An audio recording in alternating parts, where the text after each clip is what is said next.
बोला गोधन गज धन बाजी धन और रतन धन खान, और जब आवे संतोष धन सब धन धूरी समान।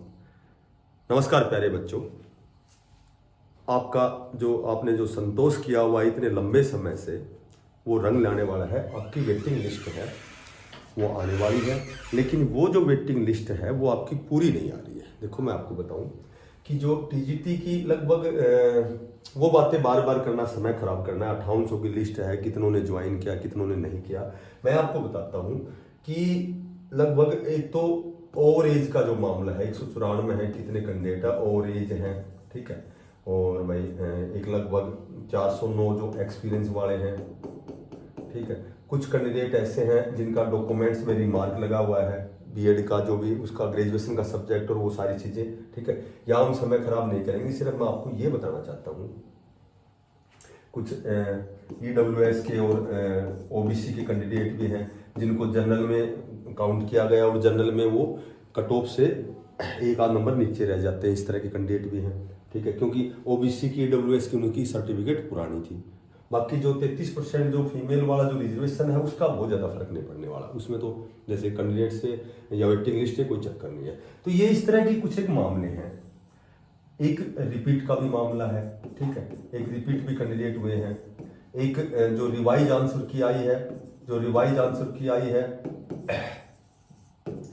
तो उसमें भी एक आध क्वेश्चन की दिक्कत बता रहे हैं कैंडिडेट सब्जेक्ट में, ठीक है। तो ये इस तरह के कुछ एक मामले हैं जिसकी वजह से वेटिंग लिस्ट थोड़ी सी लेट है, ठीक है। बाकी अब मैं आपको बताऊं कि एक तो संस्कृत, ठीक है, और एक भाई फिजिकल एजुकेशन, इसकी तो कट ऑफ देख लेना आप बहुत नीचे जाए, क्योंकि यहाँ तो उतने कैंडिडेट बचे हुए जितनी वेटिंग लिस्ट है, ठीक है, जितने बच्चे। अब यहाँ ये जो ऐसी चीजें हैं, रिवाइज आंसर की है, रिपीट कैंडिडेट हुए, रोल नंबर रिपीट हुए हैं, 194 ओवर एज और अब निम्न एज के भी हैं, 409 एक्सपीरियंस के कैंडिडेट हैं, ठीक है।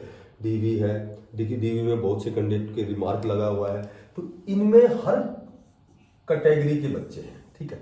जैसे मान लो इंग्लिश में मेरे ख्याल से 83 कैंडिडेट हैं, जिसमें लगभग 22 कैंडिडेट तो ओवर एज हैं, या 11 या 12 कैंडिडेट निम्न एज। तो इस तरह से देखो ये डाटा तो है मेरे पास पूरा, लेकिन वो डाटा ऑफिशियल नहीं है, वो किसी का भेजा हुआ डाटा, और मुझे उस पर जैसे पूर्णतः विश्वास नहीं है कि भाई ये सही है, इसलिए मैं उसका जिक्र नहीं करूंगा। मैं आपको ये बताता हूं कि ये जो कंडीशन है इसमें हर कैटेगरी के बच्चे हैं, ठीक है।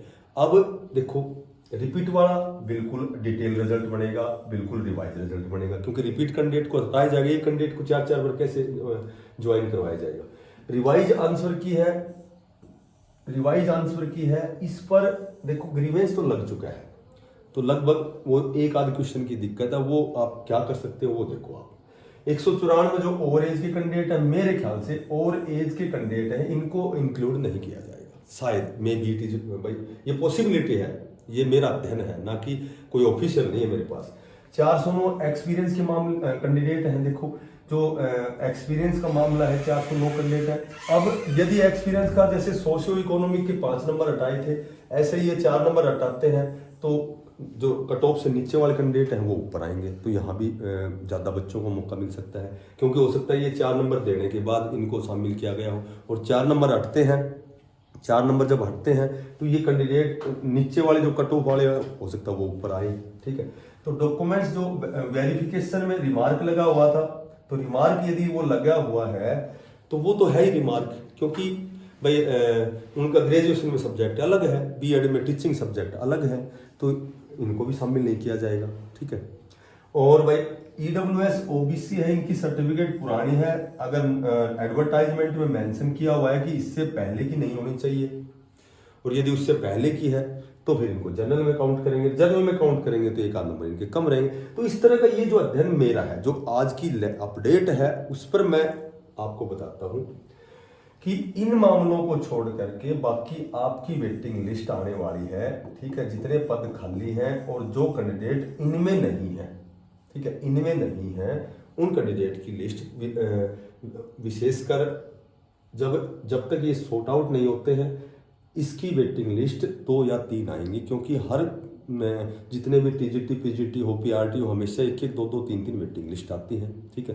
क्योंकि इस रिजल्ट के बाद एक इंग्लिश की पुरानी बहुत पुरानी वेटिंग लिस्ट आई है, एक संस्कृत की आई है, ठीक है। तो अब जो वेटिंग लिस्ट आएगी उसमें संस्कृत और फिजिकल को सबसे ज़्यादा फायदा मिलेगा, ठीक है। उसके बाद देखो इंग्लिश, साइंस इस तरह के सब्जेक्ट हैं, 1 या 2 नंबर नीचे जाएगी, 1 या 2 नंबर। बाकी यहाँ 3 या 4 नंबर में नीचे जा सकती है, जो कट ऑफ है हो सकता है 3 ही जाए। तो कहने का मेरा मतलब यह है कि फिलहाल जो वेटिंग लिस्ट आएगी जो तैयार है उस पर मंत्रणाएं, विचार विमर्श चल रहे हैं कि जो कैंडिडेट फिलहाल जो वेटिंग लिस्ट जो खाली रह गई है, रिपीट के कैंडिडेट निकालो, ठीक है, या फिर जो भी डॉक्यूमेंट्स वेरिफिकेशन में यदि आप एलिजिबल करते हो या नहीं करते हो, तो इस तरह की एक वेटिंग लिस्ट आपकी आने वाली है। धीरे धीरे जब एक्सपीरियंस का मामला, ये सारी चीज़ें होंगी, कुछ कैंडिडेट्स होल्ड पर रखे जाएंगे, उसके बाद सारी चीज़ें धीरे धीरे स्टेप बाय स्टेप होती चली जाएंगी। तो आपका जो फिलहाल वेटिंग लिस्ट में है, संस्कृत और फिजिकल की वेटिंग लिस्ट के जो कैंडिडेट है उनको मैक्सिमम बेनिफिट मिलेगा, और इंग्लिश और साइंस को भी थोड़ा सा बेनिफिट देखने को मिलेगा। यही आज की अपडेट थी, ठीक है। और ये जो आएगी कब तक, देखो कमेंट्स में लिखोगे आएगी कब तक, तो ये आपकी विदिन 7 दिन 10 दिन के अंदर आपकी वेटिंग लिस्ट आने वाली है। मैं तो मानता हूँ कि ये शनिवार तक आपकी वेटिंग लिस्ट आपको देखने को मिल सकती है, जहाँ तक मुझे जानकारी मिली है, ठीक है। तो फिर कोई नेक्स्ट अपडेट में फिर आपसे मिलेंगे। तब तक के लिए सभी साथी इसको ज़्यादा से ज़्यादा शेयर करना, और जो साथी नए हैं चैनल को सब्सक्राइब करना। सभी साथियों को बेस्ट ऑफ लक, धन्यवाद।